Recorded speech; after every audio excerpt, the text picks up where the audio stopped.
Force rank. This deals with the people, with the employees, with the managers. How do we rank our employees? We normally use, and what I recommend that you do, is have questions, objective questions that can be answered about each employee. I normally use about 10 questions. We've got 3 of them here today that are sort of my personal favorites.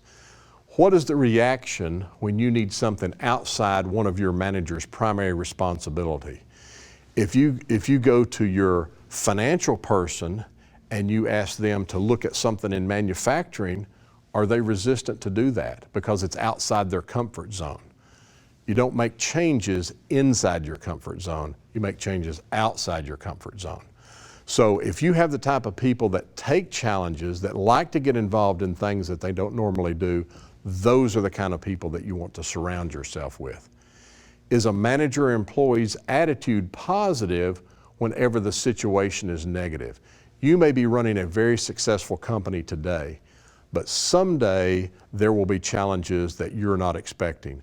Every company goes through seasons, every person goes through cycles, all organizations have up periods and down periods. The up periods are easy to manage. The down periods are what makes or breaks you as a leader, as a company, as an organization. It's better to have a person with lesser skills and the right attitude. That makes a difference. So if you have employees that have the right attitudes, you can achieve great things with them for yourself and your company, for your communities, for your organization. And my very favorite question, does the manager or employee make you better in your role? Do they tell you things that you don't want to hear in a constructive way? Do they challenge your opinions?